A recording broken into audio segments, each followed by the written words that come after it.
Hello అండి, అందరికీ నమస్తే. This is DPR. Welcome to DPR information channel. ఈరోజు మనం ఆధార్ కార్డు గురించి సవివరంగా మాట్లాడుకుందాం. ఆధార్ కార్డు ఎన్రోల్ చేసుకోవడం ఎలా, ఆధార్ కార్డుని అప్డేట్ చేసుకోవడం ఎలా, ఆధార్ కార్డులో ఏమైనా తప్పులు పడితే ఏ విధంగా సవరణ చేసుకోవాలి, ఆధార్ కార్డులో అడ్రస్ చేంజ్ ఎలా చేసుకోవాలి, అదేవిధంగా కొంతమంది న్యూమరాలజీ ప్రకారం కావచ్చు లేదా వారి ఇష్టానుసారం పేర్లు మార్చుకుంటారు. పేర్లు మార్చుకోవడం ఎలా, మనం ఈరోజు ఈ టాపిక్ గురించి మాట్లాడుకుందాం. మొట్టమొదటగా ఆధార్ ఎన్రోల్. సాధారణంగా పిల్లలకి డేట్ ఆఫ్ బర్త్ తీసిన తర్వాత నెక్స్ట్ స్టెప్ ఏం ఆలోచిస్తారు, వారికి ఆధార్ కార్డు తీయాలి అని ఆలోచిస్తారు. ఇక్కడ ఆధార్ సెంటర్కి వెళ్ళే ముందు మనం సరిచూసుకోవాల్సిన విషయాలు ఏమిటంటే, ఎవరైతే బేబీ బాయ్ కావచ్చు బేబీ గర్ల్కు వచ్చినటువంటి డేట్ ఆఫ్ బర్త్లో డీటెయిల్స్ సరిగా వచ్చాయా లేదా, డేట్ ఆఫ్ బర్త్ సరిగా వచ్చిందా లేదా, సర్నేమ్ సరిగా స్పెల్లింగ్ కరెక్ట్ వచ్చిందా లేదా, నేమ్ సరిగా వచ్చిందా లేదా, ఇంటి నెంబరు, అడ్రస్ ఇవన్నీ కూడా కరెక్ట్గా వచ్చాయా లేదా చూసుకోవాలి. దాంతోపాటు పిన్ కోడ్ కూడా చాలా చాలా ఇంపార్టెంట్. ఓకే, ఇవన్నీ కూడా సరి చూసుకుంటే ఎలాంటి మిస్టేక్స్ లేకుంటే ఓకే. ఏవైనా కనుక మిస్టేక్స్ పడితే వెంటనే మన డేట్ ఆఫ్ బర్త్ కరెక్షన్కు అప్లికేషన్ పెట్టుకొని సరి చేసుకోవాలి. నెక్స్ట్ ఏం చూడాలి, వీరి యొక్క డేట్ ఆఫ్ బర్త్ సర్టిఫికెట్లో ఉన్న డీటెయిల్స్, నెక్స్ట్ తల్లిదండ్రుల యొక్క ఆధార్ కార్డులో ఉన్నటువంటి డీటెయిల్స్ సరిగా మ్యాచ్ అవుతున్నాయా లేదా. అంటే పిల్లలకు ఆధార్ ఎన్రోల్ చేసేటప్పుడు వీరికి సపోర్టింగ్ డాక్యుమెంట్ ఏం పెడతారంటే తల్లిదండ్రుల ఆధార్ కార్డులు అయితే తల్లిదా లేదా తండ్రిదా. సో కాబట్టి ఇందులో సర్నేమ్ కావచ్చు, తల్లిదండ్రుల పేర్లు కావచ్చు, కరెక్ట్ స్పెల్లింగ్ ఏవైతే ఉన్నాయో అవే ఆధార్ కార్డులో ఉండాలి. ఆధార్ కార్డులో ఒక తీరు, డేట్ ఆఫ్ బర్త్ సర్టిఫికేట్లో ఒక తీరు ఉంటే ఆధార్ కార్డు అనేది రావడం కష్టమవుతుంది. సో కాబట్టి రెండు మిస్ మ్యాచ్ ఉన్నప్పుడు అయితే పిల్లల డేట్ ఆఫ్ బర్త్నైనా కరెక్షన్ చేయించాలి, లేదా తల్లిదండ్రుల ఆధార్ కార్డునైనా కరెక్షన్ చేయించాలి. రెండు కూడా అడ్రస్, సర్నేమ్లు, నేమ్లు అన్నీ కూడా కరెక్ట్గా మ్యాచ్ అయినప్పుడు అప్పుడు ఆధార్ సెంటర్కి పోయి ఆధార్ కార్డును ఎన్రోల్ చేయించుకుంటే సక్సెస్ఫుల్గా ఆధార్ కార్డు రావడం అయితే జరుగుతుంది. ఇది ఆధార్ ఎన్రోల్ చేయడం గురించి. Next step Aadhaar card update. సాధారణంగా చిన్నపిల్లలకు ఆధార్ కార్డు తీసిన తర్వాత ఆ తీసినప్పుడు వారి యొక్క బయోమెట్రిక్ అనేటివి తీసుకోరు. జస్ట్ పిల్లల యొక్క ఫోటో తీసుకొని ఆధార్ కార్డు అనేది జనరేట్ అవుతుంది.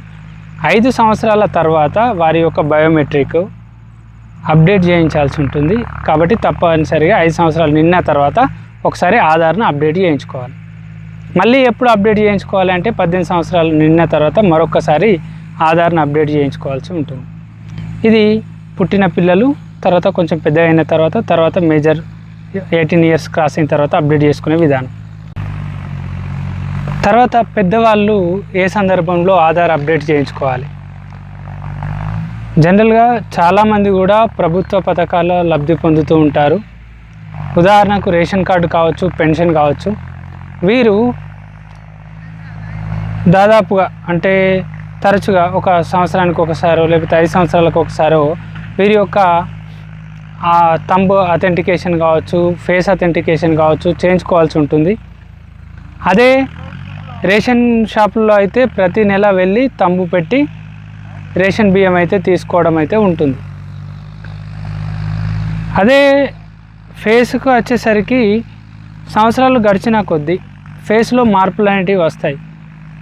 ఆధార్ వాళ్ళ సైట్లో ఫస్ట్ ఏదైతే ఆధార్ కార్డు దిగినప్పుడు ఫేస్ ఉంటుందో ఆ ఫేస్ను గుర్తుపెట్టుకుంటుంది. కానీ కాలక్రమేణా ఫేస్ మారుతుంది కాబట్టి అప్పుడప్పుడు ఫేస్ అథెంటికేషన్ కాదు. ఎందుకంటే ఆధార్ మెమొరీలో ఉన్న ఫోటో ఒకటి ఉంటుంది, కొన్ని సంవత్సరాల తర్వాత ఫేస్ చేంజ్ అవుతుంది. కాబట్టి ఈ ఫస్ట్ దిగిన ఫోటో వేరు, ఈ పర్సన్ వేరు అన్న భావనలో అథెంటికేషన్ అనేది కాదు. సో కాబట్టి ఒక 5 సంవత్సరాలకు ఒకసారి ఫేస్ అనేది ఆధార్ కార్డులో అప్డేట్ చేయించుకోవాలి. అదేవిధంగా తంబు కూడా అప్డేట్ చేయించుకుంటూ ఉంటే ఎప్పుడైనా గవర్నమెంట్ నుంచి అథెంటికేషన్ ఏమైనా చేయించుకునేటప్పుడు సక్సెస్ఫుల్గా అథెంటికేషన్ అవుతుంది. కాబట్టి పెద్దవాళ్ళు 5 సంవత్సరాలకు ఒకసారి ఆధార్ అప్డేట్ చేయించుకుంటే బెటర్.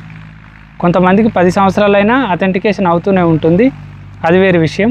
కానీ ఎక్కడ కూడా ఎలాంటి ఆటంకం జరగద్దు ఉండద్దు అని అనుకుంటే ఒక 5 సంవత్సరాలకు ఒకసారి అప్డేట్ చేయించుకుంటా పోతే బెస్ట్. Next Aadhaar correction. పుట్టిన పిల్లలను వారికి డేట్ ఆఫ్ బర్త్ తీసిన తర్వాత ఆధార్ కార్డు కూడా తీస్తారు. తీసిన తర్వాత ఒక్కొక్కసారి మనం సరిగా అబ్జర్వ్ చేయక కొన్ని చిన్న మిస్టేక్స్, స్పెల్లింగ్ మిస్టేక్స్ అనేటివి జరుగుతాయి. కాబట్టి వెంటనే మళ్ళీ డేట్ ఆఫ్ బర్త్ సర్టిఫికేట్ తీసుకెళ్ళి ఇలా ఆధార్లో ఈ స్పెల్లింగ్ మిస్టేక్ తప్పు వచ్చింది సరిచేసి ఇవ్వమని మళ్ళీ ఆధార్ సెంటర్కి వెళ్తే వాటిని కరెక్షన్ చేయడం అయితే జరుగుతుంది. అదే ఫుల్గా నేమ్కు నేమే చేంజ్ చేయాలి అని అనుకున్నప్పుడు అలా కరెక్షన్ చేయడానికి వీలుండదు. వారేం చేయాలి అని అంటే గెజిట్ అని ఒకటి తీసుకొని రావాల్సి ఉంటుంది. గెజిట్ పేపర్ తీసుకొని వస్తే దాన్ని రాజపత్రము అని అంటారు. అప్పుడు పేరు కనుక చేంజ్ చేసుకుంటే ఆ రాజపత్రంతో పేరును అనేది మార్చడం జరుగుతుంది. ఇంకొక విషయము అడ్రస్ చేంజ్.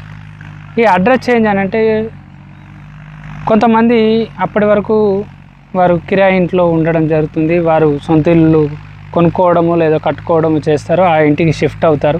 షిఫ్ట్ అయినప్పుడు ఈ ఆధార్ కార్డులో అడ్రస్ అంతా ఇదివరకు కిరాయి ఉన్న ఇల్లుది ఉంటుంది. అలాంటప్పుడు వీరు ఏం చేయాలి అని అంటే అక్కడ వీరు నివాసం ఉంటున్న పరిధిలోని తహసీల్దార్ కార్యాలయం ఏదైతే ఉంటుందో తహసీల్దార్ కార్యాలయం నుంచి నివాస పత్రం, రెసిడెన్సీ సర్టిఫికేట్ అనేది తీసుకోవాల్సి ఉంటుంది.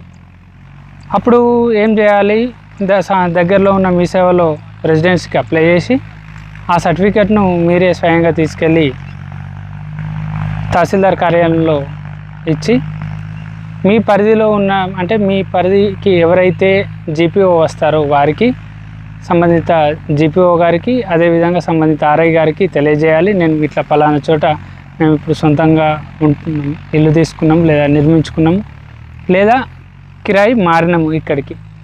సో కాబట్టి ఇక్కడ అడ్రస్ మాకు కావాలి అని వారికి చెప్తే నిజంగానే మీరు నివాసం అక్కడ ఉంటున్నారా లేదా విచారణ చేసి మీకు రెసిడెన్సీ సర్టిఫికేట్ ఇవ్వడం అయితే జరుగుతుంది. మీరు ఆ రెసిడెన్సీ సర్టిఫికేట్ తీసుకొని మీ ఆధార్ కార్డు తీసుకొని ఆధార్ సెంటర్కి వెళ్తే మీ యొక్క అడ్రస్ అనేది మార్చుకోవచ్చు. సో ఫ్రెండ్స్, ఇవి ఆధార్కు సంబంధించిన విషయాలు. మీకు ఏమైనా డౌట్ ఉంటే కామెంట్ సెక్షన్లో మీ యొక్క డౌట్ను తెలియజేస్తే నేను ఆన్సర్ ఇస్తాను. మరొక వీడియోలో మరొక టాపిక్తో మీ ముందుకు వస్తాను. Thank you.